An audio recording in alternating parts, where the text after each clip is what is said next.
It wasn't like, oh, let me do this for fun. Yeah. I did it like I had to defend myself. I had to fight back. So it was a kind of do or die. It was either that or I don't walk out of my house half the time, So I look back in time and be like, I never want to go back there again. That's also one of the things that motivates me to keep working hard and keep moving forward. So what's the first thing that somebody needs to know when they're coming in to learn self-defense? Welcome to the Superhero Academy podcast. I'm your host, Archangelo.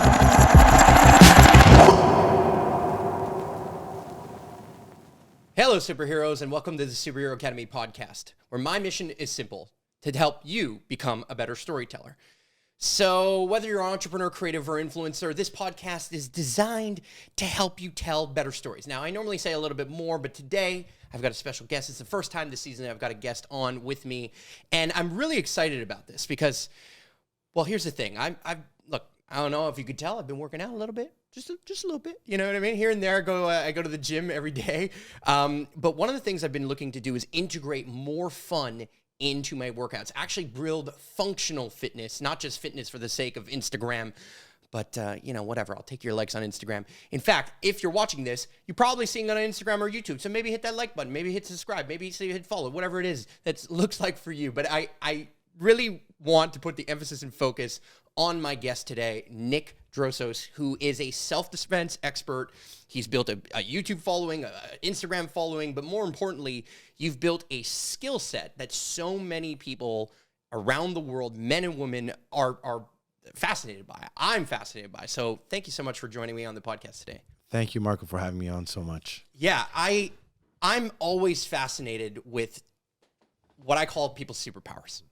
And what I love about the superpower that you're bringing forward is that your superpower is teaching people how they can defend themselves, how they can fight, how they can essentially kind of feel confident and feel safe, specifically when walking the streets of Montreal or when walking the streets around the globe. I mean, I want to know a little bit of your story. How the hell did you get involved in self-defense? I mean, I heard a little bit of background, here we were waiting for iPhones and stuff to update. But I want to hear a little bit about your story, how you got into this, and why you're so passionate about it. Well, I grew up in Park Extension. So, I grew up between Cremazy and Liège. Mm-hmm. So I was like the skinny, loudmouth Greek. And on one side, it was all like Greeks. The other side, it was all like Haitians. And we would be friends, but, one wrong word was said and suddenly, we were always like scrapping back and forth. And one day we're friends, one day we're fighting. And it was back in the day where, if you got bullied or pushed, it's not like, oh, mommy. It's like, no, you had to learn how to defend yourself. You had to learn how to fight back, how to talk back. And that meant sometimes you took a beating and other times, you managed to get a couple of shots. Yeah, so it started at a very young age for me, and it became like my passion. And I'm lucky enough to have continued and pursued it almost all my life. Like I started with traditional martial arts, Kung Fu. I was about 9-10 years old.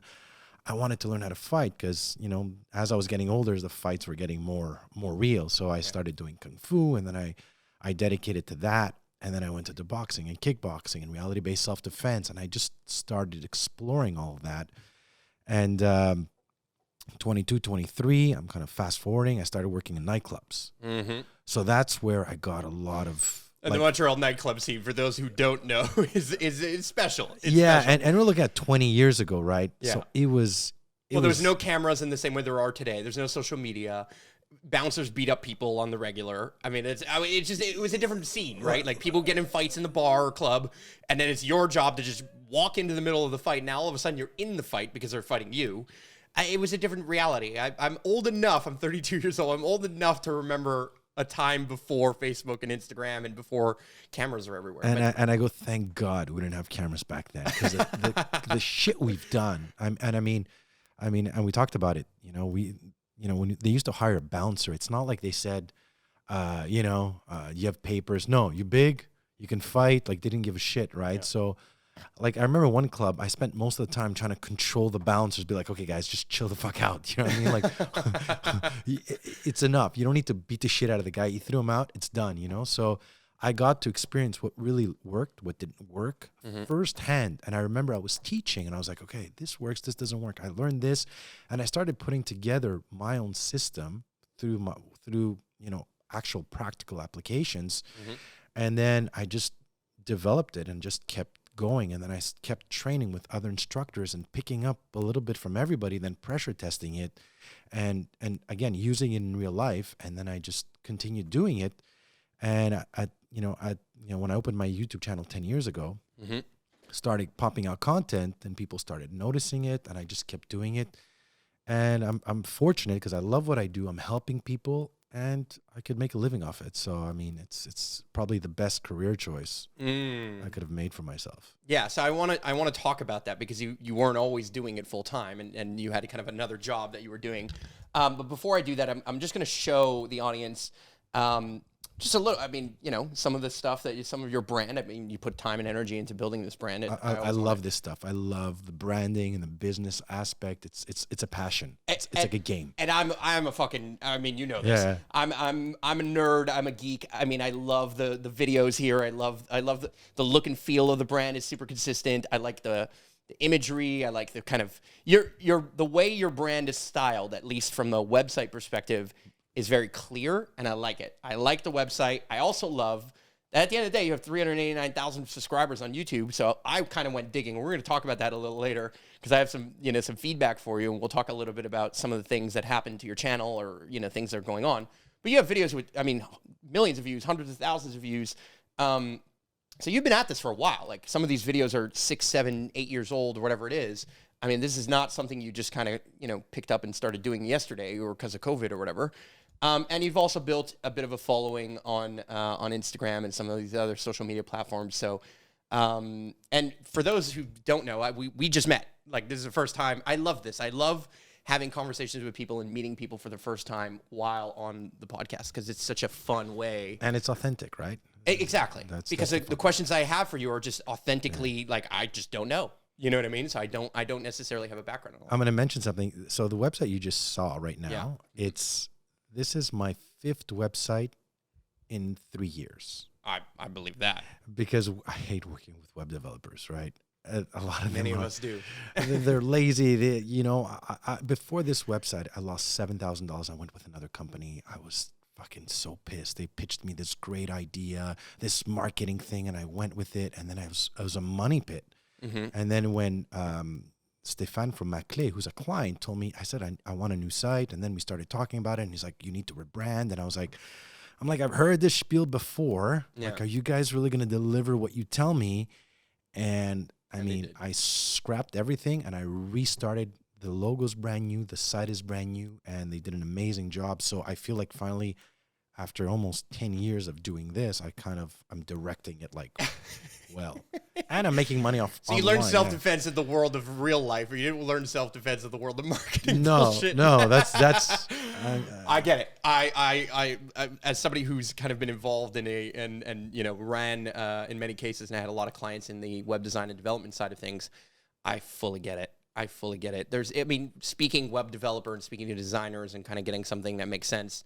And the logic that they have is just not the same functional logic that an entrepreneur has. Like they operate differently. But why is that? Like, to me, it's like, I remember I'm like, this is what you told me you were going to give me. It doesn't look like this. What happened? It's your job. I don't want to micromanage. You're supposed to know what you're doing. I hear you. I mean, I don't know that I can explain the pitfalls of why building a website can be so complicated. What I can say is some are much better at it than others. That's what it is. And some of it is like, I don't think web designers and developers should be leading client management. Good point.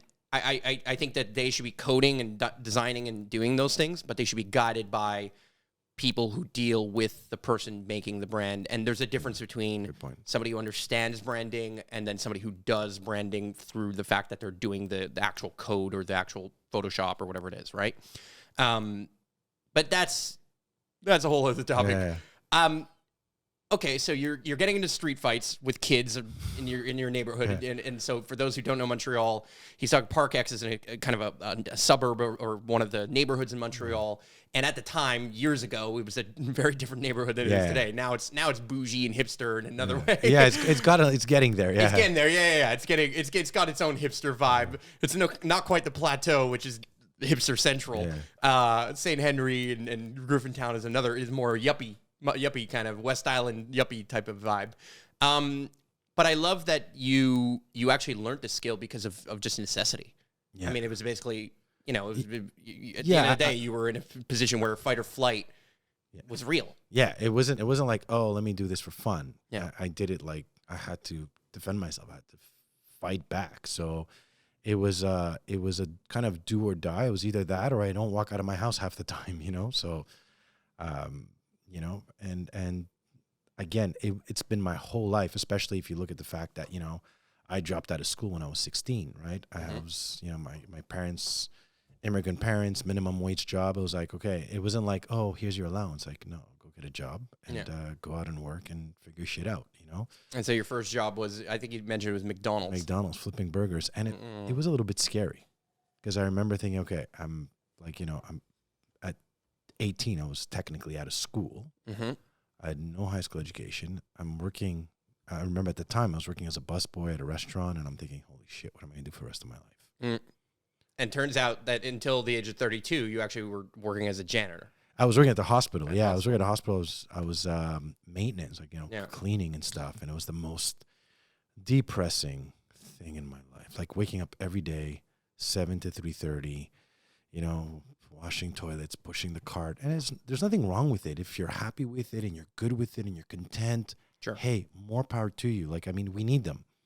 But for me, every night I would go home, I was like, oh, shit, the next day. Every Friday I was excited, and every Sunday night I was getting freaking like anxiety, you know what I mean? And it took a toll on my health. Not to mention, I was like in a relationship where I wasn't happy, and my son was just born. So I was like, how the fuck am I going to get out of this mess? Like, I mean, it was a disaster. I mean, a whole life was, I called, like, I mean, I had to, turn my whole life around, meaning change my career, pull the plug on my relationship, restart so it was, and I had to do them one by one, and it wasn't easy, but I look back and I'm like, thank God I made all these decisions, or else I'd still be there. And I look back in time and be like, I never want to go back there again. That's also one of the things that motivates me to keep working hard and keep moving forward. So what's the first thing that somebody needs to know when they're coming in to learn self-defense? I mean, I can imagine that there's so many reasons why people show up. It's parents bringing their kids because their parents are afraid that their kids are going to get bullied in school. I can imagine and you've already mentioned that there's women who have been raped and now are like, fuck this, or are afraid of being raped and are like, okay, I need to be aware and I need to be strong. I can imagine it's people who are bouncers today, you know what I mean? And working in, risky scenarios, or who are guards at a bank or whatever it is. Like it must be such a wide variety of people wanting to learn self-defense. I mean, what's the first thing you tell them? Somebody walks in the door, they know nothing about self-defense. The first thing I start working on is really like I want to figure out their mindset. What are their fears? Why are they coming here? What do they want to overall learn? Like I tell them, what does learning self-defense mean to you, right? And I want to break that down so I could know where they're at and how they see it, and then kind of work from where, like, what their fears are, what they want to work on. And I start with that. And I always start with teaching people like how to be aware. How to manage your space, be aware, how to read body language, how to avoid, how to escape. If you're looking at somebody and he's facing me, where am I looking at? His hands. Does he have a weapon? Is he angling off? Is his friend trying to come around me to sucker punch me? So it starts with awareness. Then I work on, verbal strategies, how to diffuse, how to de-escalate, how to pattern interrupt. These are basics. If you learn these, it's like, you look at the animal kingdom. It's hard for them. The idea is, don't let them get close. Yeah. And if they do, then you have to make a decision. You either fight. The fight is the last resort at the end of the day. Yeah. The main thing you don't want to do is freeze. Yes. Like, you don't want to just do no, nothing. If you can run, Yeah. I tell people, get out, run. Yeah, flight. Flight Go. is the answer. Flight is the answer. Flight and or de-escalate. Absolutely. Yeah. If you have no choice and you're stuck in an elevator and the person's got a knife and he's stabbing you, you better fucking fight back with everything you have. Because here's my theory when I tell people are like, well, I'm scared if I get hurt or if they hit me. I'm like, this is very simple. If somebody's attacking you, he's already committed to attacking. You might as well fight back. Oh, 100%. You might as well give this guy, like, I do a lot of knife defense. I even trained like the Boston police. So I flew to the US and I trained their defensive tactic unit. Oh, nice. In my knife defense, because it's very realistic. And we're doing drills. And I'm like, if somebody's grabbed you and they're, again, you're in close quarter, you need to trap the knife. You need to isolate, to pick up an improvised weapon. So I teach them realistic strategies. You know what I mean? So it's not like, it's not like memorized movements like, karate or kung fu 1, 2, and that stuff doesn't work. And I think that's what separated me from other self-defense instructors. Yeah. When people look at my video like, wow, this is pretty real comparing to what's out there. Yeah, I think that martial arts is more of a game of discipline. Like, it's about, like, can you learn the moves? Can you show up? Can you get into a particular shape? Can you find, can you dig deep into your mindset in different ways? What I like about the self-defense side of it is that it's just very real world. It's like, look, you don't know what's going to happen in life. Sometimes you're in a random situation, or you're in a pickle, or somebody threw something at a bar, and then they turn around and they think it's you, and now all of a sudden you're in some fight. Even though whether you instigated it or not, there's just been moments. I'm a young man who have been out to a bar or club once or twice in my day, and just there's some people that just want to fight. Yeah, they just want to fight. I mean, especially like your age group. Like I remember when I used to work in the clubs. Like, you got alcohol. Yeah. You got drugs. You got girls. You got nightclubs. Yeah. It's like, I mean, I tell people, you wanna see a fight, just go to a club and hang out. Wait. And wait. 2 a.m, just stay outside the door. Yeah. There's gonna be a fight. Some Just wait. bozos are gonna come out, and there's always shit happening. So Yeah. I mean, and I do think it's a skill. If you ask me, it should be taught in school. It should be taught to kids from a young age. Like I tell people, oh, well, let's stop bullying. Okay, teach kids how to defend themselves. Teach them how to stand up for themselves. And if 2 kids are picking on 1 kid, well, if there's other kids who learn how to defend themselves, well, then if they're learned and taught that it's their duty to protect and serve other people as well, well, then you kind of create a playing field that's more or less even. So and you're evening the playing field by just because a bully, if a kid is trained or they've done martial arts or they've gained confidence, or maybe they hit puberty faster than the other kid and now all of a sudden they're just bigger and stronger and whatever it is, when you know that a victim, and we use the word victim very clearly, is if you know somebody is helpless in some way, shape, or form, the likelihood that they become a victim is much higher than if you don't know that this person has a baseline of they might be super strong, or maybe they practice boxing all the time and might just crack you out of they might throw a quick jab or left hook on you, and you're gonna hit the floor. You know what I mean? So you're gonna think twice about fighting anyone on the street if you know that everyone got trained. yeah, You know what I mean? At some point in their life, whether they're be in grade school, whether they're be in high school. My thought is it should be in both. I just think that we should learn real world skills, and I think this is a very important real world skill. I totally agree. And I don't know why they don't do. There's a lot of like red tape to that. Like, like how do they set, what could be taught, what can be taught, the rules of engagement. Like I train kids, so I always tell the parents my son's rule of engagement is very simple. If somebody touches you, the instant they place their hands on you, you have the right to defend yourself. You freaking crack them. I don't care. Right? So I don't want to create a kid that's a victim who's going to roll over and take a beating. No, you're getting hit. You better fight back. Yep. And I think that should be taught. But unfortunately, there's a lot of especially today's culture, like you don't hit back, and we have to cushion everything. Yeah, I mean, sad, but that's the way it's going. You know what I mean? And at the end, I believe that a victim mindset is a victim mindset, and that victim mindset is carried on through anything you do in your life. Yeah. If you're a victim and bullied as a kid, and then at work, and then in your relationship, it goes again.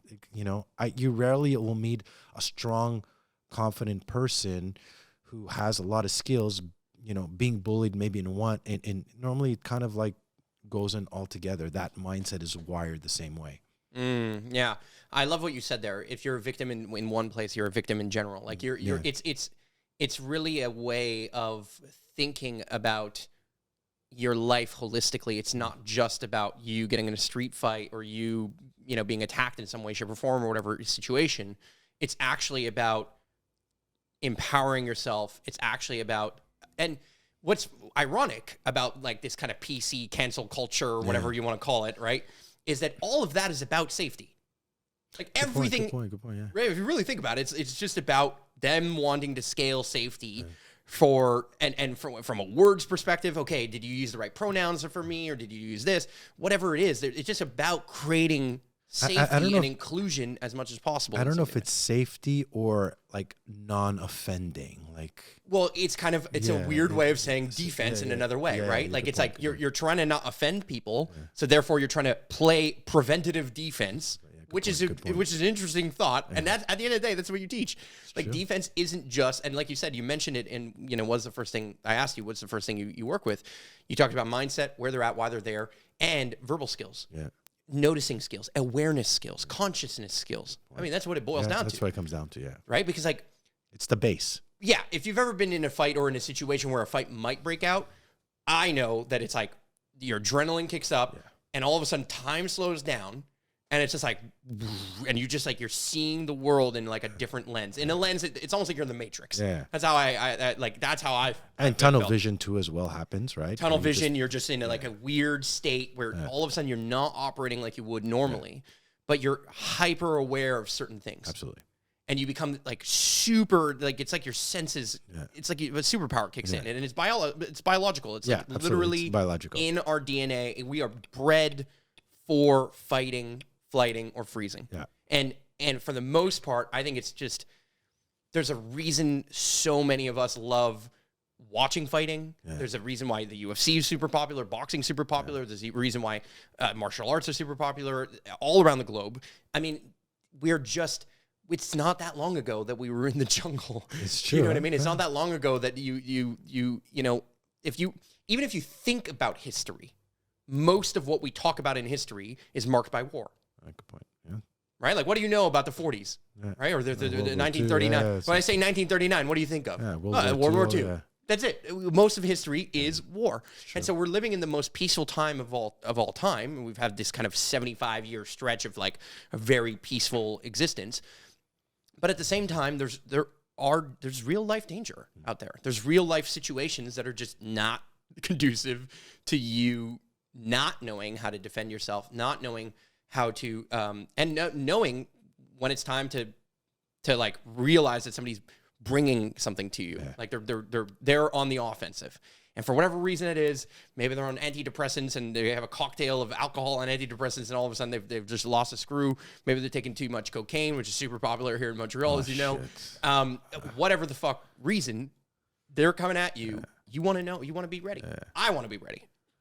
You said the cocaine part. Oh man, I remember one time I had to fight at the club. The guy was on cocaine. They feel nothing. Yeah. You just whack them and they're done. Nothing. No, they don't feel anything. Yeah. They keep fighting. They're like, because their fucking mindset's like it's like super strong when they're in that thing, and their mindset and belief and you're right. Like, I mean, I think that like when we're looking at like self-defense,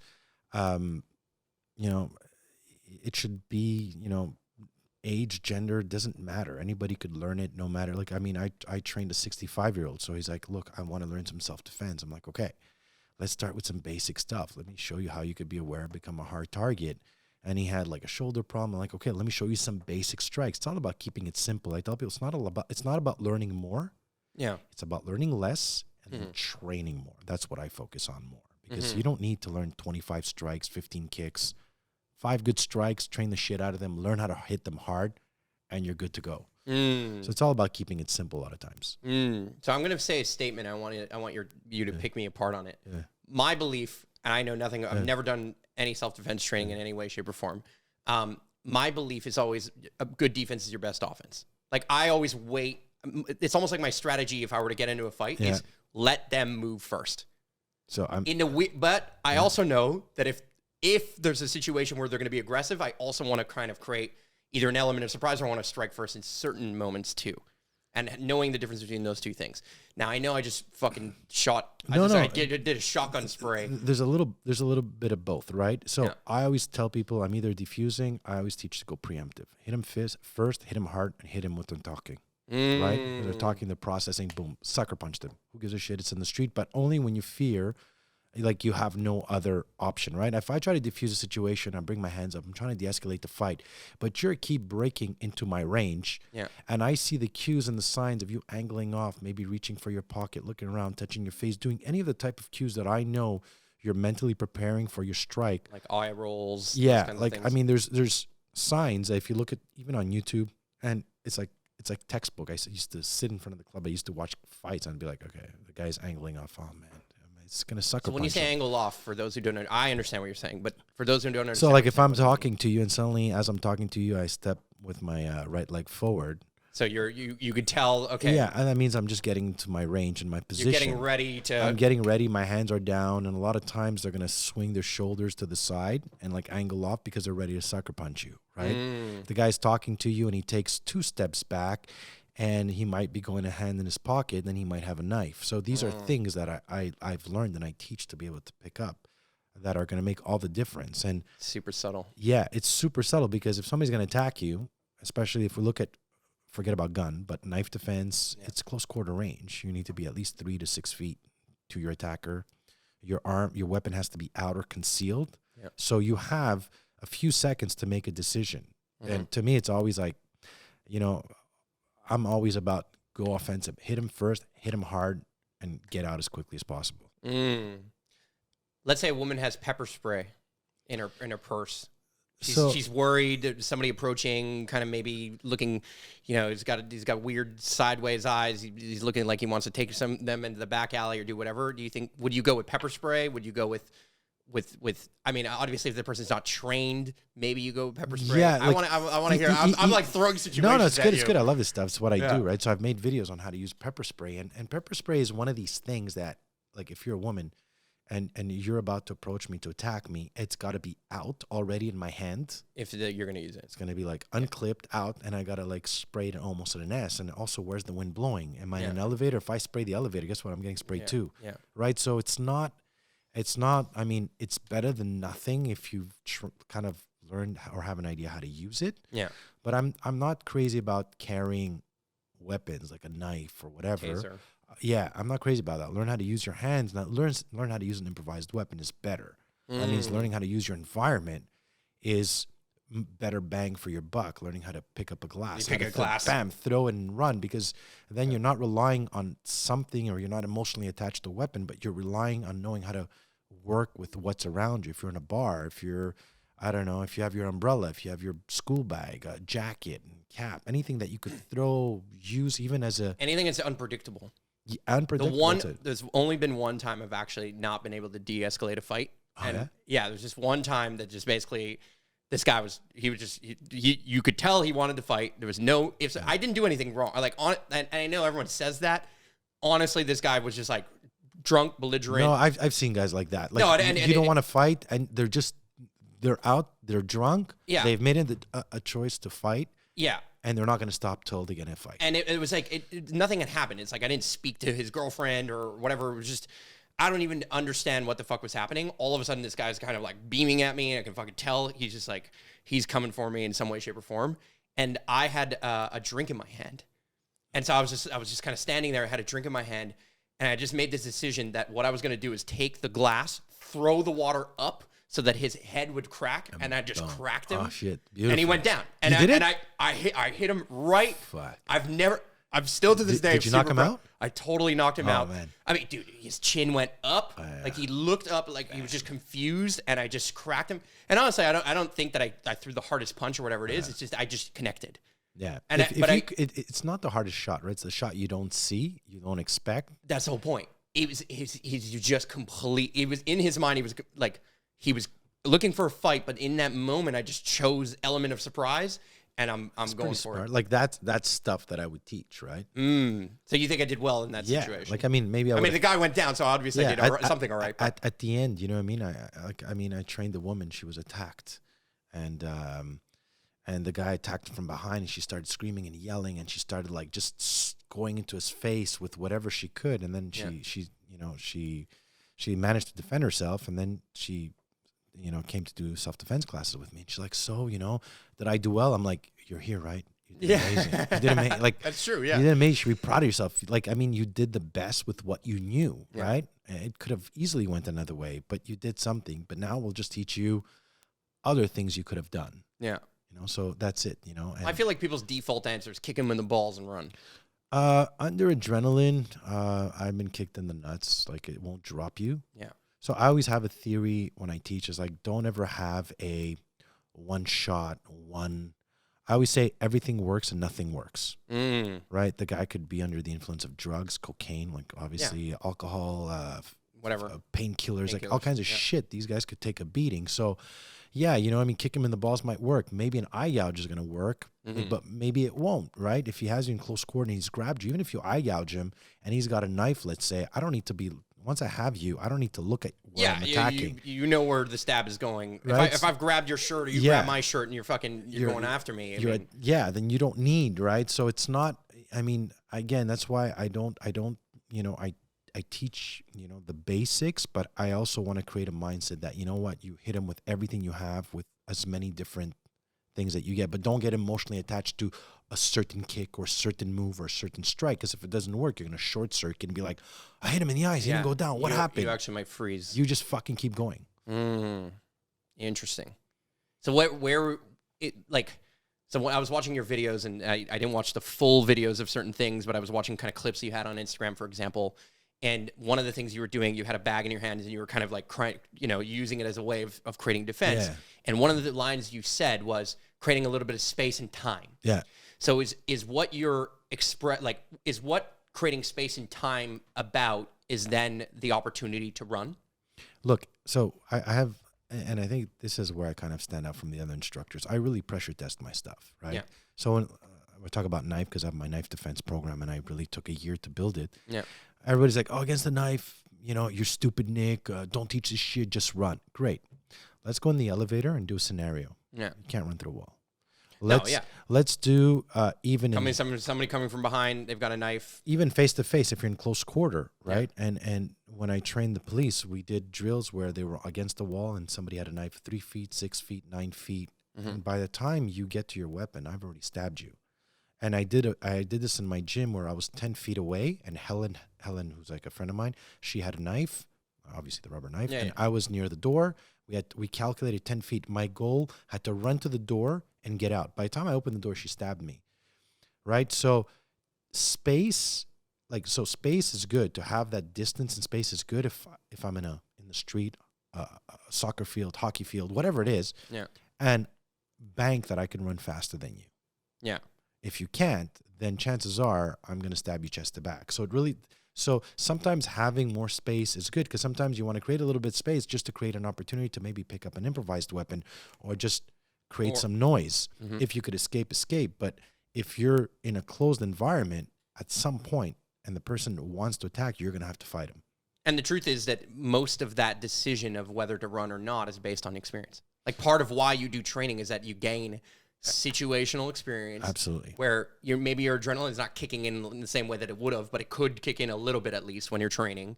And then you kind of start to gauge, like, okay, how fast am I? Yeah. Right? Somebody who's a 43-year-old who hasn't ran in fucking forever, used to be a track star, but now all of a sudden hasn't ran in 10 years. They don't realize how fast or not fast they are. And they don't, they have to kind of gauge. At the end of the day, split-second decisions. And even a woman in her skirt and her heels. So we're going to do 12 scenarios from my knife defense program. Yeah. And we're going to do them in an elevator, a staircase. I have a list of real locations we're going to go. Okay. And like one of them is going to be in a car. So, if somebody attacks you with a knife and you're in your car, well, where are you going to run? Are you going to parry? Are you going to trap?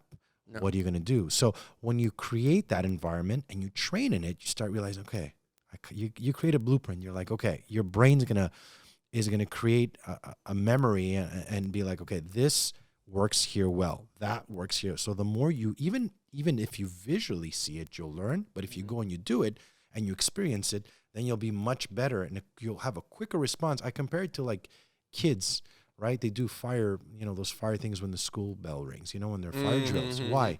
So when the fire drill happens, they don't panic. They know they got to go here. They got to go in line. Same thing with training. Yeah.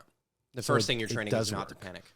Yeah, not to panic. And even if panic sets in for a split second, right away, your brain's going to find a solution because you've done it, you've seen it, you've trained it, you've experienced it. Well, you've built neurological pathways. You've literally built subconscious neurological pathways that create defense for you. Absolutely. Like, I mean, when we do the trainings and I do scenarios with them where we put helmets, we put them in real locations, we freaking go at them.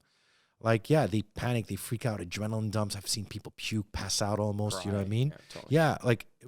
Which is every response, yeah. Yeah, like, I mean, it's real, but at the same time, even if you get through that fear and the adrenaline, your body's going to just goes into automatic pilot, and it's going to do automatically what you've trained to do because it knows it. Yeah.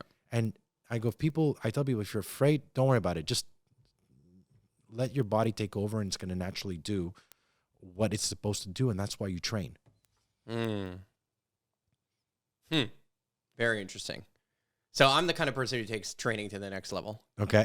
What I mean by training to the next level is like, I'm interested. Like I'm the kind of guy who, if I'm going in, I'm going all in.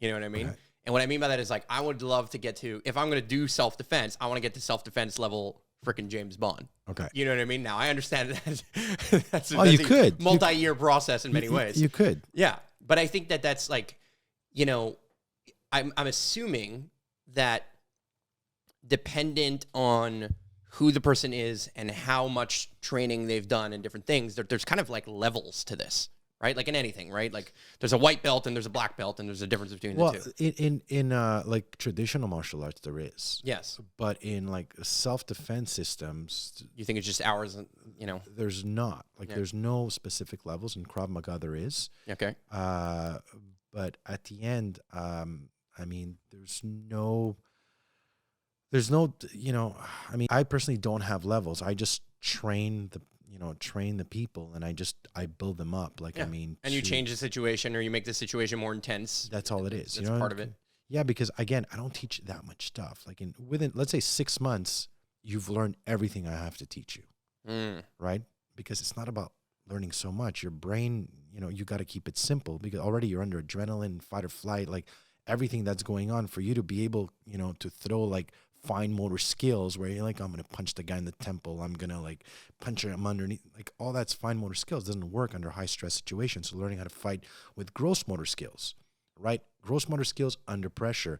So in like 6 months, I've taught you everything that you need to learn. Then it's just about training it in the most, different type of scenarios and just making it as intense and doing drills that are like going to push you, like 2-on-1, 3-on-1, full out drills, helmets, weapons, real environments. We used to put strobe lights on and do scenarios like to simulate being in a nightclub and you can't see and bam, you're getting hit, you're falling down, and we throw shit in, in there like a table chair. Yeah, somebody shoves you from behind all of a sudden because you're in a club and then you backed out into them or whatever, and now they pushed you. And that's the reality. Yeah, that is the reality. I tell people, do you train to slip and fall? They're like, no. Well, guess what is going to happen? So you better know how to fucking fight from every situation possible. Yeah, I saw some of that on your Instagram and stuff too, where you're like on the ground focusing on, okay, how do I create distance from the hand, the weapon hand? Yeah. Exactly. Yeah.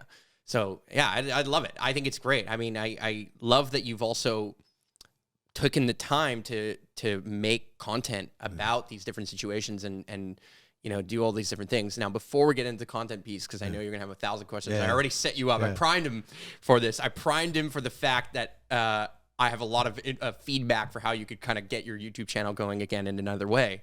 You're still getting 166,000 views, by the way, a month, so you're doing something right. But I know you can get back to another level. Point being, one of the things I want to talk about, I think it's super relevant nowadays, is look, we're kind of on the other side of COVID-ish. Okay, who knows what the plans are, and I'm just not even going to go there. But who knows what's next, right? Who knows what zone we're going to be, or whether we're going to shut down again, lock down, this, that, the other. I imagine that the pivot as an entrepreneur, as somebody who's kind of been probably teaching most of this in person in many situations, your pivot into making online content that you had already done on YouTube for many years, but then starting to teach this online, starting to teach it through Zoom, starting to teach people who are, you were mentioning California or whatever it is. I mean, tell me about that. I mean, when kind of the world shuts down, they're like, okay, nobody can come to your gym any longer, and now your business is under attack all of a sudden. You know what? I always have a hard time saying, because I know a lot of business did suffer, Yeah. but it was the best thing that happened for my business.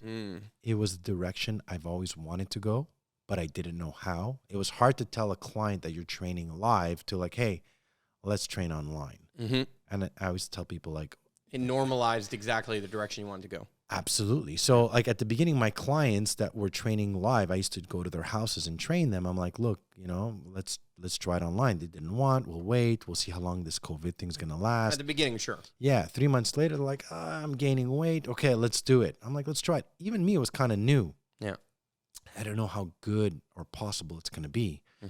And then suddenly I started going online, and then I'm like, holy shit, this is pretty good. Like, I mean, I don't have to travel. I have my studio at home. And then I was like, okay, now it's time for me to hit the world market, because people are being educated and being used to doing everything online. So then I created my online training programs. I have like 7, 8 programs, my online private coaching. And then suddenly I'm training people all around the world. And I did my instructor course. I had 6 people that were supposed to fly from LA to train with me for a weekend. And because of COVID, it kept getting postponed and canceled. And he's like, you know what? Why don't we just do it online? And I'm like, all right, 6 people, LA, an online instructor course, 6 hours, 1 weekend. I'm like, okay, let me do this. So I just, I called my training partner. I set it up, the cameras. I sent them all their stuff, either through email or in boxes, because they get all these different stuff. And I did it a month ago, and I was like, holy shit. And then my whole business, everything just changed, grew. And, my vision is to move to Greece in 10 years, right? And to be able to do this in Greece and open my phone and have good Wi-Fi, and that's all I need, and run my business. So it's been a great opportunity for me. Yeah, I'm happy to hear it. I think as somebody who's an entrepreneur, I've been working from home for 10 years now. So it's the best. Yeah, my commute was bed to table or here. You know what I mean? Like that. I'm literally working out of the space, as a studio space that I'm kind of constantly in, and so there's always kind of an opportunity when it comes to. And I'm just gonna eliminate that sound. There's always an opportunity to do more when you're working with a global audience than when you're working with a local audience. I mean, and it's such an interesting thought to think that it could be learned online, but at the same time, you 8 years ago or 7 years ago were teaching it online. Like that's what these YouTube videos are. I mean, at the end of the day, I was teaching it online. Yeah. I was able to like create content, but now, like being able to do it one-on-one. Yeah, with a program and getting them. It was new for me, right? So the guy's in Germany and he's got a bob dummy and I'm showing him the strikes, or she's in Michigan and she's with the 2 kids and I'm training them online, and it just expanded, and now it's like, COVID created that opportunity. Now my whole business is going to be moving towards that way, and like it's my new way that I'm going to grow my business is, the old way is done. I'm not going back to doing what I was doing. So a lot of positive, good stuff came, but I also wasn't the type, like I spoke to some trainers, oh man, it's bad. I'm like, man, fuck, seize this opportunity. Shut up, man. Like go online, start doing this, start doing that, build your social media. But I also seized the moment. I sat down, I was creative, and I didn't stop. You didn't, I mean, in the fight, flight, or freeze, you fought. Oh, right away. If there's anything you were trained to do. Yeah, it was like, my goal was like, and I remember I was with my girlfriend, I go, babe, watch. Give me 1 month, and I'm going to have 20 privates online. And this, I was at 0. 2-3 weeks later, I had like a bunch of people. Yeah, a bunch of people. I was like a 15. I was like, oh, shit. And my goal was to get to like 30, 40, and now I have people come to my gym, or they could do it online. I give them the option, and obviously the people around the world, they could just do it online. And I've set up like an online type of training studio. Yeah, well, you have your cameras, you have the different, the different angles, the different things. You're also I'm imagining you're also creating video content for them that you could send them. Yeah, they have all that too. Yeah, so you're building a bank of it's in a sense it's like you're an artist who built a body of work. Yeah, right. That's what I did. Yeah, so you built this body of work. You film it. You send it to people. You say, okay, look at this, watch this thing, and then we'll do the private session. Or we did this thing, and now here's the next step before next week's session or whatever it is. And then you're showing them this 7-minute video or whatever it is. What's really cool is like my programs are all, I have a membership site too, right? Mm-hmm. It's all automatic. Like, I mean, there's nothing like waking up in the morning and be like, oh, fuck, while I was sleeping, I made money. I mean, that's because my business is not scalable. Yeah. I'm my business. Yeah. So when I started building my online, only so many hours I could do. I was like, capped out. What's the most I'll ever make is this much. So I needed to create, I have like 7-8 programs plus my membership site that are all automatically running. And that allows me to make money online at any time of the day, which is freaking amazing. Blessing. Yeah, it's the best. Absolutely. Well, I would imagine, like any entrepreneur, that the number one thing that would now help your business grow is to find better ways to reach more people. Yeah, absolutely. Right? It's all about that. Yeah. And so there's 2 ways that goes down in my world. One, the holy grail is Facebook ads. Essentially, I say Facebook ads, Facebook, Instagram. Essentially, you pay the machine and you hope that the content that you created or the ad that you created speaks to people, gains attention. You spend $100. Hopefully, you sold them for $150, and you just keep the machine on as long as you possibly can. That's what it is. Great. I know a ton of people who do those kinds of things. Sometimes it works. I've known a ton of people who've done it and make no money or just kind of threw money at the machine, and it just didn't work. I put 5 Gs with a quote-unquote expert a few years ago. I made like 4 sales. Oh, I believe it. I was like, that's why I'm very iffy when I hear these guys. I'm like, really? Yeah, I'm an expert? Yeah, okay. How are you an expert? Well, here's what I'll say. Like, I mean, as somebody who does professional storytelling marketing online, at the end of the day, I can only bring my best guess to the table, right? Now, for the most part, your reputation is built on, like, if your best guess is wrong all the time. Yeah, that's it. You're going to have a problem. If your best guess wins regularly, here and there, you're going to have a bad moment. And it's hard to say whether this person actually is an expert or isn't. What I'll say is that everyone says they're an expert these days. We're living in this paradigm where everyone's a life coach, everyone's an expert in everything because their Instagram bio said it. Yeah. And if it kind of looked like a duck and it quacked like a duck, maybe it was a duck. Yeah. But today it's really hard to figure out whether somebody's duck face means they're a duck or not. Good point. Good point. You know what I mean? Kyler's laughing in the background. But I just think that there's, we're in a different world where gaining attention online is actually more and more difficult. And as you experienced, if I'm looking at like just, I'm going to do this, breaking down, Yeah, do it. I want to hear what you have to say, man. Well, some of your more recent uploads have, 1.4K views, 1K view, 1K, 2K. So it's not bad. Like that's, it's still, there's still people paying attention. And I'm sure it's still driving some leads and people kind of discovering you. But obviously, if I'm looking at some of your popular uploads, 18 million views, 17 million views, 3.4 million views, 3.1 million views. I mean, it's nowhere near where it was, let's say. I think that there's a lot, okay, let's break this down. Let's break it down. Okay. There's 4 types of content that you can create online. Hero, hub, help, headline. Okay? Hero, hub, help, headline. Hero is this. I come here, I watch a video, or I'm on a landing page about your knife course or whatever it is. Yeah. It's a video that's scripted. It explains to me why I'm going to do what I'm doing, why I should trust you, what it means, how the program works, any social proof that you have, and what I do next, now, right? That's a hero video. Hub is exactly what we're also doing right now. Full-length podcast, people paying attention. They already have to know me, or they have to know you to really care to listen to this whole thing. Good point. But they might be interested in shorter format clips about things that are either helpful or related to headlines. Okay. So lately, for example, in the world of fighting, and I know that self-defense and fighting are 2 different worlds, but they're still related in people's minds that are everyday people. At least put it this way. They're related in my mind in some way, shape, or form. Logan Paul fights Floyd Mayweather. Where's the video that talks to me about, on your channel, how Logan Paul survived the fight against Floyd Mayweather? That video is a headline. It's a wave in the ocean. Yeah. Yes. It's a wave in the ocean that if you made a video about how Logan Paul survived against Floyd Mayweather, you put a good thumbnail on there and you title it properly and you come out with that video immediately. Immediately, yeah. You know, didn't really give a shit about the fight. Well, okay. But I know what you mean, you. because somebody else had told me that. So there was the McGregor thing. I had talked about it. Yes. This was like years ago. Sure. But you know, I'll be honest with you, right? What happened with my YouTube channel, like after like I kind of got shadow banned. Yeah. I got so demotivated, and I just started, because I was spending thousands of dollars in doing fight analysis, and when you're making $2,000 to $4,000 and you're getting like millions of views, it's worth it. Yeah. Then when it went down, I was like, you know what?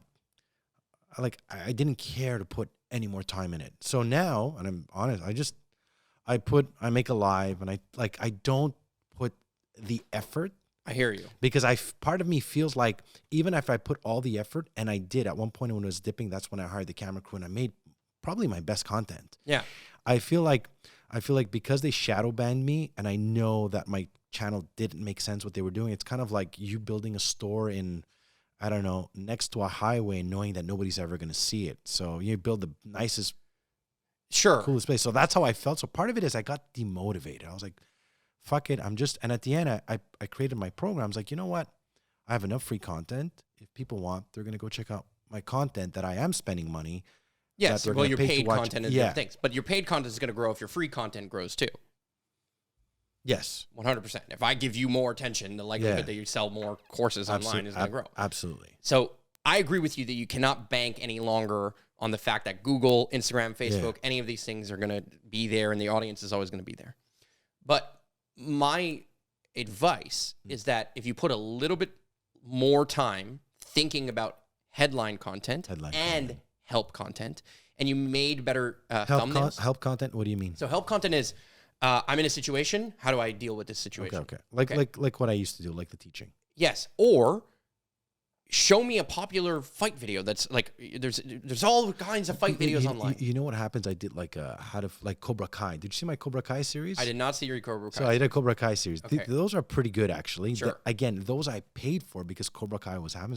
So I made it how to fight like Cobra Kai. If you see them, they're pretty good. So I took the actual Cobra Kai scenes, and then I broke them down. And I used to do this thing called Movie Night, Fight Night. Yeah. You probably haven't seen. It has to have 1,000 videos, right? You have thousands of videos. So I took like so I did 12 episodes. I took fights from Jean-Claude Van Damme, Steven Seagal, like fight movies, and then I broke them down and I said if they talked, but they didn't get views. See, and they were really, really good videos. People are like, shit. People ask me, and I'm like, you know what? I mean, I was paying so much money to film these because it takes money to get 3 cameras to come and do it really well. If you see, you're gonna be like, wow, these are really well made. And at the end, I tried everything. I was like, you know what? I would here's what I would do. I would spend less on production by doing a multi-camera setup kind of like this, where at the end of the day, Kyler's behind the scenes here and he's switching, and as we're talking, it's being edited. Yeah. So you do it as if you're running a live. Like you're not taking takes and doing things. You can do intros pre-recorded and then just kind of bolt them on at the end or do whatever. But you film it as if you're filming a live training. Yeah. Okay, so somebody on the other end, it's like a Zoom call. You just keep talking. You blundered on a word, just keep talking, just keep going. But by picking your topics ahead of time, knowing when the wave is coming in the Game of Fight world, or in the world of like, here's a Batman scene that just of the newest movie, Batman movie that came out. The newest James Bond just came out. That's why I did the Cobra Kai series. But I mean, I actually enjoyed doing that scene because I really liked the show. Yeah. But I think part of it too, and it's also I think it's the discouragement part of it, and thinking, okay, is it gonna make a difference? Because if you could see some of the older videos, like from a couple of months ago, I did that, and I was like, I feel like no matter what I'm trying, but I think if you're doing it on multi-platform, it's gonna work.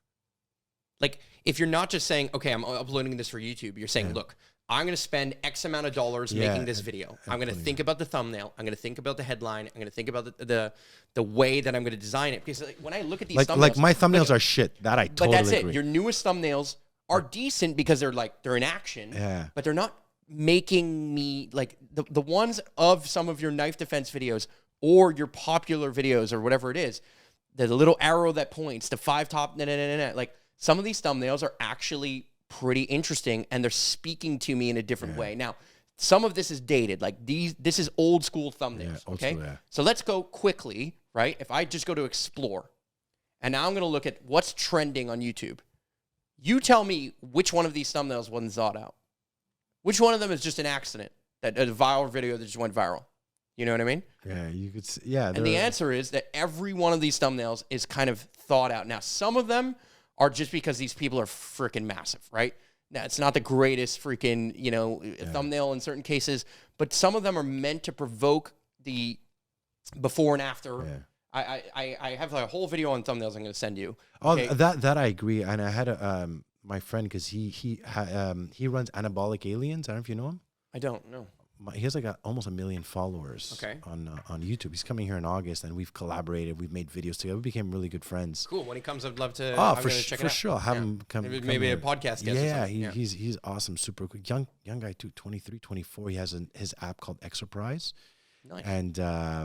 And he told me he's like, bro, you need to fix your thumbnails, man. Your thumbnails. He's like the YouTube king. Like, I mean, when I met him, because I used to have a manager, we had the same manager from LA. Mm-hmm. I was like at 300,000. He was at 150. Yeah. And then we collabed. We made some videos, some training videos. I did some self-defense videos, and now he's almost at 1 million. But he's like, well, yes. So it's consistency in posting, consistency of brand, consistency of niche. Yeah. But you have the niche. Yeah. You have the consistency of brand, and you already have an existing audience. And if you can break a little bit, like if you can get a video above 10K views, it will go to 100. Yeah, that's what I noticed. I have a couple past ones with the girls. Like, sure. It's crazy. Huh? But it's all about the topic. So you just need a mix between help and headline and good thumbnails that are thought out in that category. Help, headlines, and thumb. You know what? I'm gonna think of, like, what I'll do maybe when the new Cobra Kai series comes out, because I think it's coming out. Do like shortly, another. Yeah. I did How to Fight Like John Wick. Perfect. Did you see that? You haven't seen that? I didn't. I saw. I think I saw it. I didn't watch the actual video. I mean, I watched a couple here and there, but that's pretty good because I love John Wick, right? Yeah. So I broke down his fight scenes, his knife scenes, and all that. But that's perfect. And then, but I think one of them did good, like 50,000 views. I can't remember. But it's weird, right? It's a hit or miss. Like, it's funny because sometimes I've spent money to do good content and it doesn't hit. Yeah. And other times I'll do a video with my phone and for some reason. It is what I get that. I mean, you know what's the fucked up thing? And like, I have, like, she's my friend. Her name is Candice, and I've done some self-defense videos with her. And just, I mean, every time I make a self-defense video with her, suddenly it blows up because everybody wants to see her, like, defend herself. You know what I mean? But I don't like doing that. You know what I mean? So I don't use her for that. I'm like, Candice, can you do some videos? She's like, yeah, sure. And then, like, all you hear is stupid comments, like, nonstop. 100%. But here's what I'd say. On Instagram, it's all about the reels. I think TikToks are relevant to you too. Not gonna lie. And then YouTube is king. Yeah, YouTube is king. That's what I've noticed too. Like, I have 50,000 followers on TikTok, and I don't even really use it because at the end, like I told you before, I have a friend of mine. He's got 1 million on TikTok. Yeah. And I told him, I'm like, Yost, how many are you converting? He's like, so you're creating content, and it takes time to create content, and you want to. I like doing it, but at the end, you got to pick and choose. Like, I mean, sometimes it's so hard to manage all these platforms. So right now, I'm focusing on YouTube and Instagram. Those are the two pretty much. Yeah. Which is the better, it's a good move. But if you're going to make reels for Instagram, then you might as well post them on TikTok. I don't even know what reels are. I'm going to laugh. I believe it. The reels is where the algorithm. You know what it is? Shit goes so fast, right? and like, it's hard for me. I'm fucking 45, right? And it's not an age thing, but like, you constantly have to keep up. And but play to your strength. Yeah. Self-defense, right? Play to your strength. Yeah. If you realize this person is bigger and fitter than you are, and they're attacking you, what's your strength? What's the strength is your element of surprise. The strength is whatever other situational, like, it's, you would teach me this in the physical. I'm going to teach you this in the digital, right? At the end of the day, there are certain trends and there are people who know those trends. Yeah. Put it this way. Now you know me. So every once in a while you send me a message. What's trending? What's happening on YouTube? You know what I mean? What's going on? What should I be considering? And I'll tell you, the new Batman movie or the new James Bond movie is going to come out.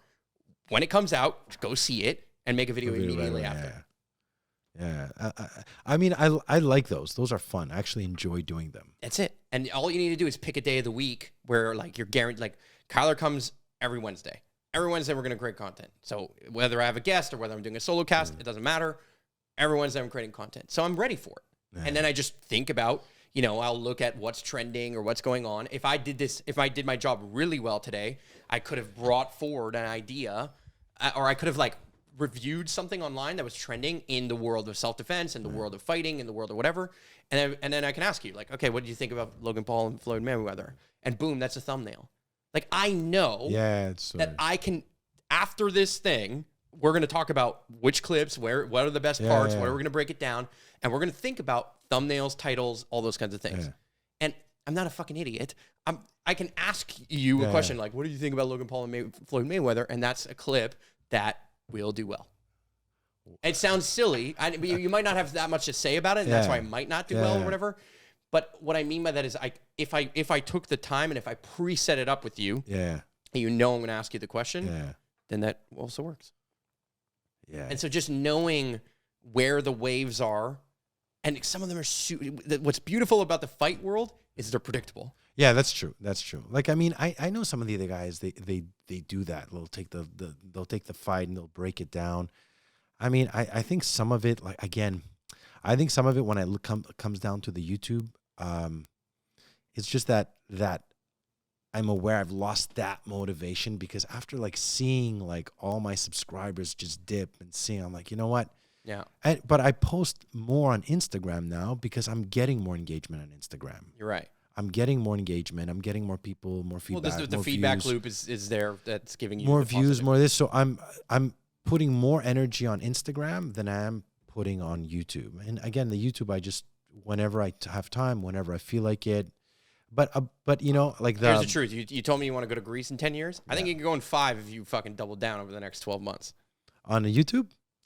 On YouTube and Instagram. If you double down on making content and you do a lot of headline and help content, you're there in 5 years.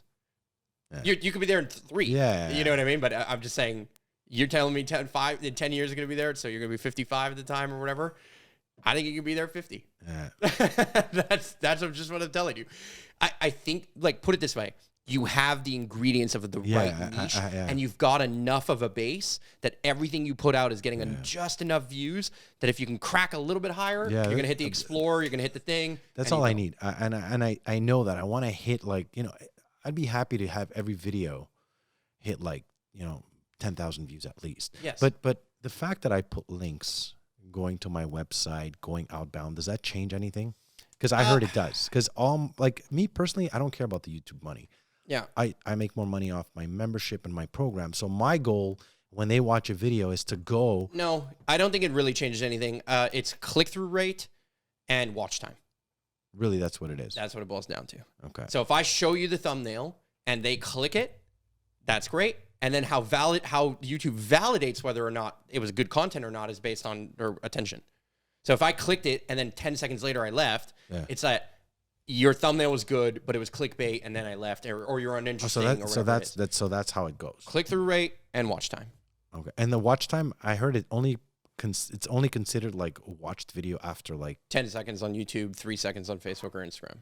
Only after 10 seconds? 10 seconds on YouTube, 3 seconds on Facebook or Instagram. Fuck, our attention span is like this big now. Well, and they're giving you the positive feedback loop. Oh, somebody watched your video. After 10 seconds, it's like, I don't consider somebody watching my content for 10 seconds of view. What I know is that if you got decent click-through rate and a decent watch time, you're going to get a lot of attention. Wow. And then you got to spice it up, right? So if you're making a video about Logan Paul and Floyd Mayweather, you know, you don't want to start with like, hi guys, my name is Nick, whatever.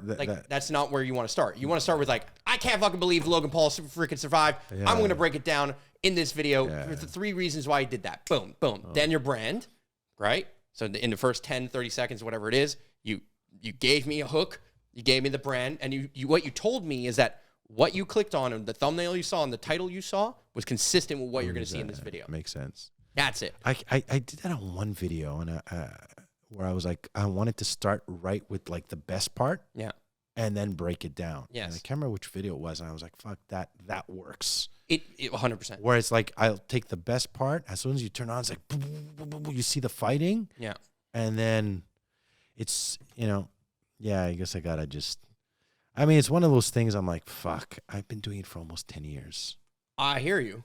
Again, 10 years. But it helped me build my business, 5 right? years in Greece. It was actually the biggest catalyst of my business was YouTube.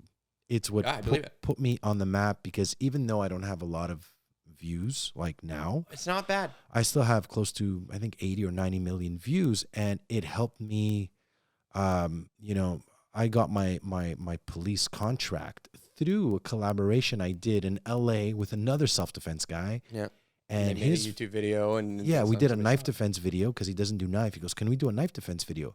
That video got 2.5 million views. It's one of his best videos. Yeah. And it's weird because I haven't had a video like that in so long, but his channel got it. But it's worth it. But it was worth it for me. Absolutely. So who are the influencers? Find them, the TikTokers, the Instagrammers, the whatever YouTubers that are talking about these things, and you break it down. Sometimes or you do reactions.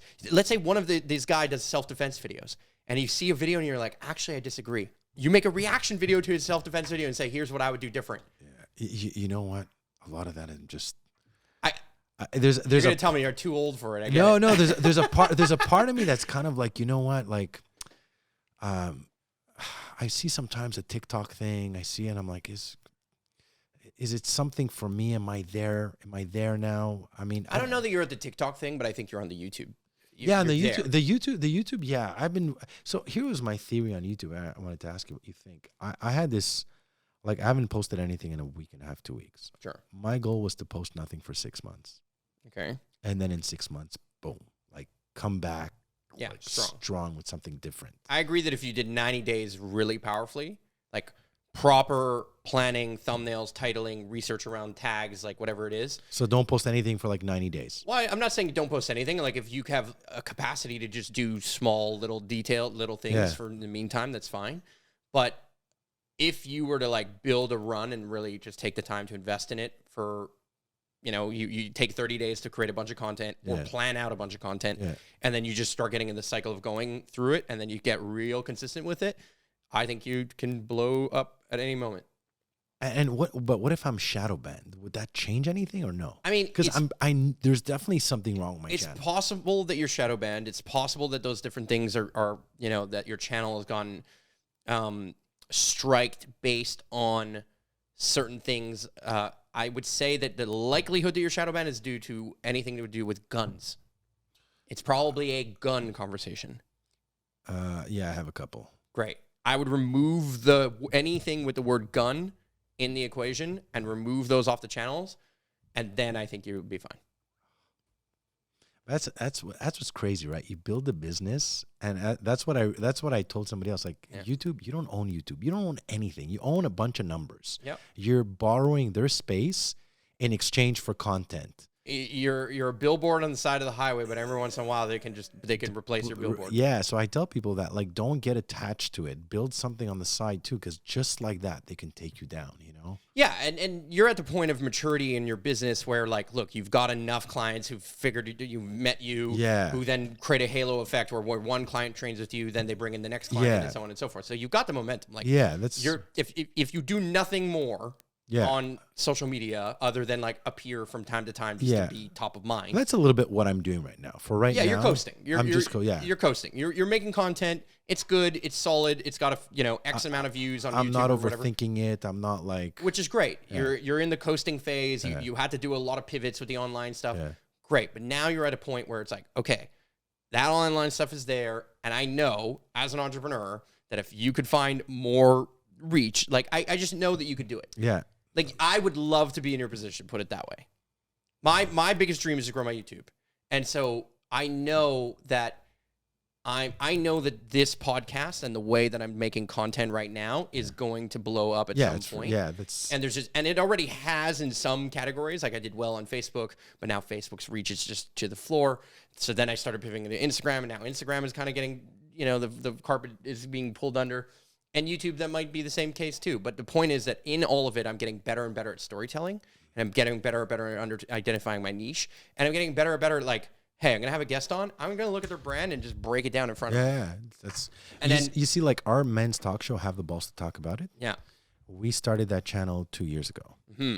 And now we're at 3,300 subscribers. Okay. We've monetized the channel. Like it's starting to pick up. And I remember I was telling Andrew, I'm like, Andrew, trust me, it takes a little bit of time. It does. For it to kick in the algorithm. When it does, it took like 2 years to go from 0 to 3,000 to 2,000. And it took like 6 months to go from 2 to 3.5. The and now hardest, it's just the hardest thing is to crack the first 10K. It takes one video to take off, and now we have one like, yep. You know, what's better, Viagra or Cialis, that has like 40,000 views because everybody wants to know this shit, and it's like skyrocketing. But you see how that's a classic health video? Yeah. I went and checked out that channel. Yeah. Okay, I'm gonna bring it up. I went and checked out the Instagram. The Instagram is not. Oh no, sorry. Yeah, the Instagram wasn't that great. It was the YouTube that I thought was really good. So I went and checked this out. And then I looked, like, I pay attention, right? So I'm looking here, and then I see, okay, popular uploads. How does Viagra or Cialis work? Yeah. It's got 35K views 2 years ago.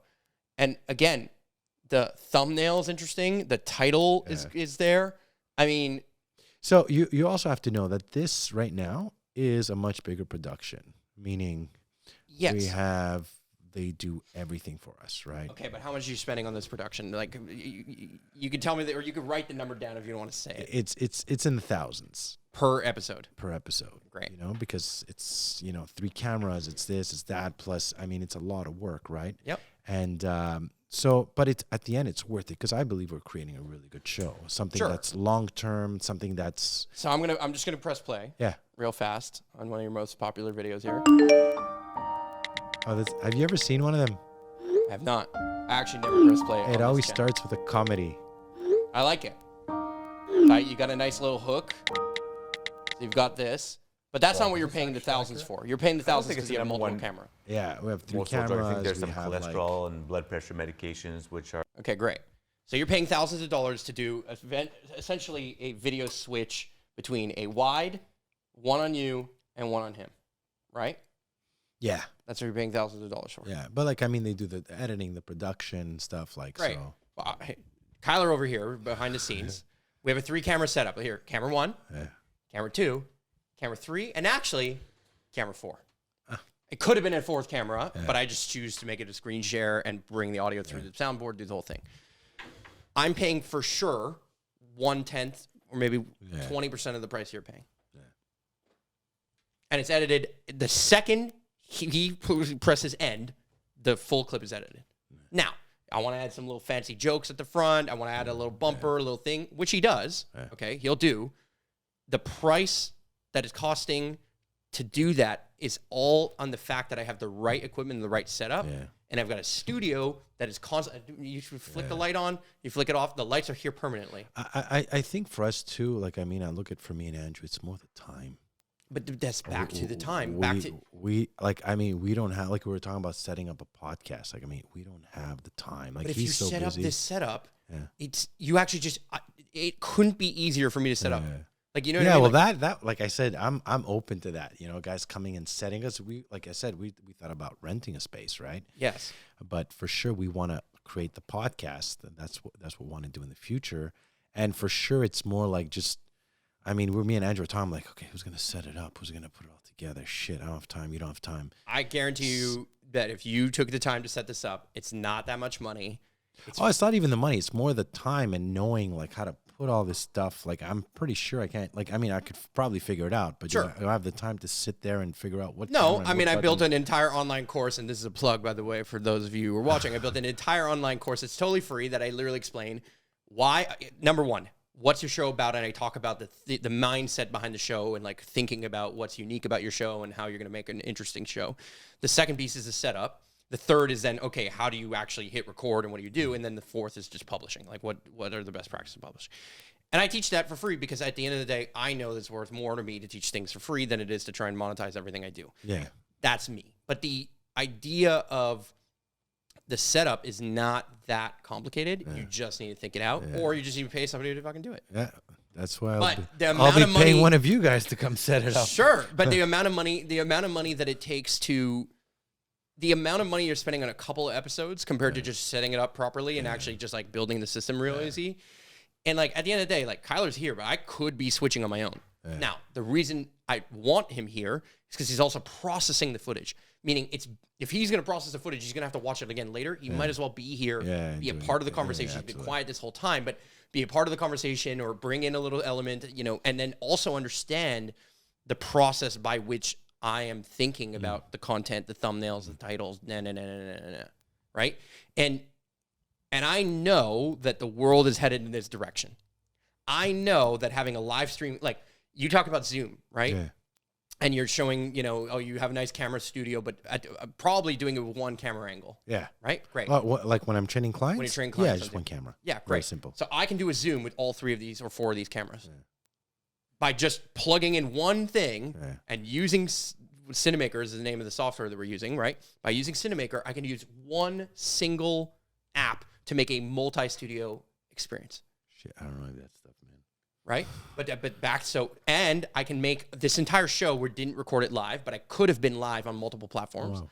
All at the exact same time. So I could have been live on Twitch, on Facebook groups, on YouTube, on whatever platform. We could have went live on every single thing, and I could have aggregated all the live comments into a single app through Restream.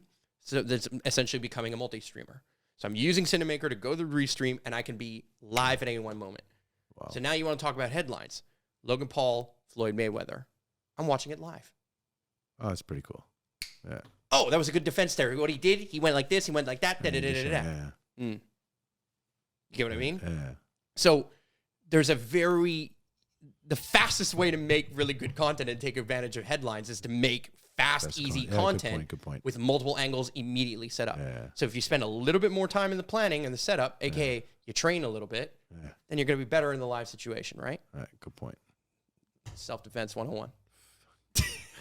I just get overwhelmed when I'm like, shit, I got to learn something else. I just came in with the jabs and the right hooks real fast. But look, I think this is where the world is going. Yeah, I believe so too. This is going to be for sure. It's going to be and lowering production time and costs is going to be a huge game. Yeah, for sure. Huge game. And then contextualizing the content, meaning, you know, a lot of what Kyler is doing and his genius is that not only are we making YouTube videos, but we're taking some of those videos and making them into Reels. We're taking some of those videos and making them into IGTVs. Who does it? Kyle does that? Kyler does everything, but it's a balance. It's time consuming still, right? I mean, it is 100%. Like what he does is fucking phenomenal. And you know, speak to it, Kyler. Like it's time consuming. I'm fucking amazing. Thank you. You are. No, you're here. Yeah. I wouldn't work with you if you weren't fucking amazing. So period. But at the end of the day, it's time consuming. But half the work is in the setup. Yeah, and then it's like, just... and I say setup meaning like literally the physical setup, but also planning the content. You know, so when him and I do a solo cast, I'm telling him, okay, segment 1, segment 2, segment 3, and I don't always know the title ahead of time, but for the most part, I'm trying to title it, trying to think about a thumbnail or some different ideas. Now, he's doing a lot of the creative in the thumbnail department right now. I give him assets like photos and things that he can use. And he has, I've made like a bunch of, with a designer, we made like a bunch of template thumbnails. Okay. So you can so it's all about. Yeah, I think it's probably that I'm missing that structure of being able to like bang out shit like much quicker. And just, if you don't have the time to set it up, pay somebody to set it up. Yeah. Honestly, that structure, it was a game changer. When I came to work with Mark, like, bringing in structure made me more creative because then instead of creating one piece of art once a day, I created 10, 15, more. So creating that structure, that planning, like totally streamlined our process. It was amazing. Yeah, and we're like still like, so Kyler and I have only been working together for maybe 2 months, something like that, okay, in terms of timeline.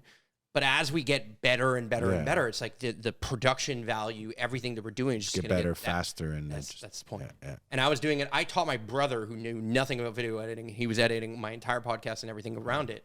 He went from literally never editing video ever, or maybe like a video in his life, to fully producing my podcast at a very reasonable time for like from record to him pumping out everything. It's super reasonable and very affordable. Yeah, I think. Now, it's very affordable for me in a different way because I have the equipment. I run the studio. I do everything. Yes. And I'm so goddamn on point that Kyler doesn't have to show up and bring strategy to me. In fact, though, his ideas of what the better clips are, how the thumbnail should look, or some things, and the ideas of what I should even talk about are better through him than they are through me. I guess because he sees it from outside. That's it. He has better questions for me than I have for me because my questions are too advanced for the average person who's watching a YouTube video, if that makes sense. Like, I'm thinking about things at a level of geekery that maybe applies to a very small niche of people, whereas if I thought a little bit wider, it would work better, you know? And so, and I monetize in untraditional ways. Like, I don't care to have a bunch of sponsors on the podcast, or it's not about how many views I get on the podcast, because at the end of the day, I have a conversation with one person, and that one person leads to the next person, the next person, the next person. Absolutely, and that's worth it to me. Yeah. And I know that if I have one pop on YouTube, it just takes one. That's it. And I'm just willing to wait. I'm willing to play. I'm willing to swing. You know. And here's the thing: I have fucking fun. This is fun. This is like really fucking fun. I love to meet people. At the end, that's why I tell people, you gotta have fun doing it. You know what I mean? If you don't have fun, like I have fun doing my men's talk show. Yeah, I enjoy meeting, having the guests, talking about men's issues and topics. I really enjoy that show, right? So that's why I'm also putting a little bit more energy and focus on that. I'm also like, so many places where I'm like, I gotta pick and choose. Mm-hmm. Now I got to the point where I got to pick and choose, okay, where do I want to go? What do I want to put my energy? And sometimes I rotate. I'll be like, okay, my energy's going to go here. I'm going to put this aside. Next couple of months, I'm going to work on this. And I kind of like shift because I'm all over the place at the same time. But I love everything that I've created. Now it's just finding how do I juggle it and try to keep it as balanced as possible. I hear you. Yeah, I the way I see it is I create content. I run all my content in a single day a week. Like once a week, boom, you film once a week, I film everything. That's it. And I make a lot of fucking content. Now, like here and there, I when I train outside or I'm doing whatever, I'm making little stories while I'm training. That's different. But that's hub content, and that's just situational. I'm wakeboarding, or I'm this, or I'm that, or I'm training outside. I flipped a kettlebell or did whatever. That's easy. And even then, I think about the story and I put time and energy into it, like I did this morning. But that's all generally one day a week. Like it's not that much time. And I do this professionally. Like this is what I do for a living. Wow. The other stuff I do is to run a farm, but that's another story for another day. But so long story short is that it doesn't have to take that much. And I think you're sitting on a gold mine. Like your niche is so much more relevant and so much more like you're set up for it in a way that people would dream of.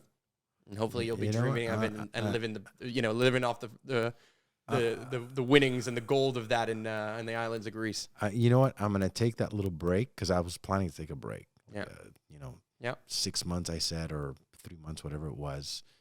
And then I'm going to come back. I'm going to think of a new strategy, a new series, something new. Yep.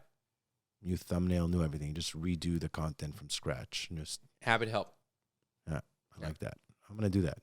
Watch. I'm going to do it, and then we'll be back in like 6 months, and we'll see. I'm telling you. I'm telling you. I'm literally. I'm like, yes. No, but I'm going to show you. I'm going to show it to you. Yeah, I'm excited to see it, man. I'm going to think of something. Well, I really appreciate you taking the time. If there's anything you want to say, any last words, anything. Thank you so much for having me on, guys. It was fun. I learned a lot of stuff. And hopefully we'll be working together because definitely want to have you guys come up and set up a few things for me and Andrew for our show. So and number two is I'm going to come do some self-defense courses. Absolutely. You guys are ready. Yeah. Yeah, I'm ready for that. Well, here's what I'll say. If you love the show, first of all, if you got all the way to the end of this show, it means that you found value in it, you had a good time. Now, I'm not going to tell you where the links are, ladies and gentlemen. You fucking know where the goddamn links are. So go find them. Go click them. Go check out Nick's website. If you're interested in self-defense, anything like that, you know where the links are. But here's the thing. What you might have forgotten is where the subscribe button is and where that bell notification is. Now, you want to hit the bell notification because you want to know when my next video comes out. Because, again, if you got to this point of the video, you probably liked it. You probably learned a little thing or two. So hit the button, hit the other button, and see you in the next episode.